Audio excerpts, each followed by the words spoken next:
తన చేతులు కట్టుకుంటాడు. ఏమని చెప్తున్నాడు? ఈ పాపము నాది కాదు అని ఆలోచనతో తమ చేతులు కట్టుకుంటాడు. నిర్దోషమైన చేతులు. ఒక కుటుంబంకి బాధకరంగా నువ్వు చేస్తే దానికి సంబంధించిన పాపం నీ పైన నీకి వారిపైన ఉంటుంది.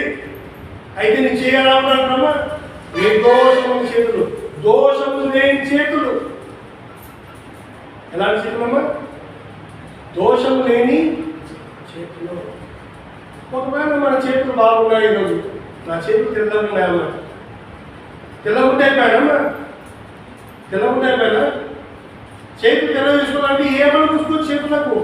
కానీ వాస్తవంగా నిర్దోషమైన చేతులు తీసుకోవాలంటే చాలా కష్టమైన జీవితము. ఒక పరిశుద్ధునికి ఎలా ఉండాలంటే తమ చేతుల్లో దోషం ఉండకూడదు. ఏమన్నా ఉందమ్మా? పరిశుద్ధుని చేతులు ఏమన్నా ఉందమ్మా? పలకండి ఒకసారి. పరిశుద్ధుని చేతుల్లో పలకండి. పరిశుద్ధుని చేతుల్లో దోషం ఉండకూడదు.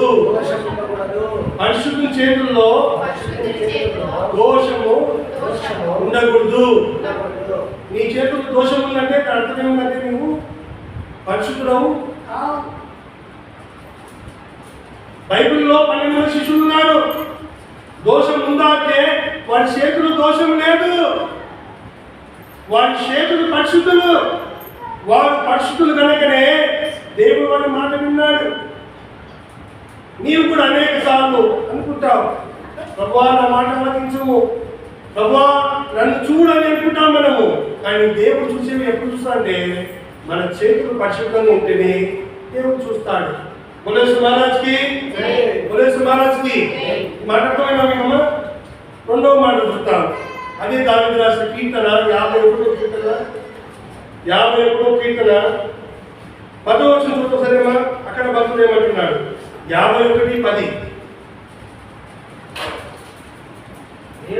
దేవా నాయందు శుద్ధ హృదయము కలగజేయము, నా అంతరంగములలో స్థిరమైన మనసును నూతనంగా. ఏమంటుంది చక్కగా? ఏమంటున్నాడు పదవసంలో? ఏమంటున్నాడమ్మా పదవసారి? దేవా నాయందు ఏ హృదయం అనుకున్నా? శుద్ధ హృదయము. మనుషుల్లో శుద్ధ హృదయం లేకుండా ఏవేవో చేస్తే అది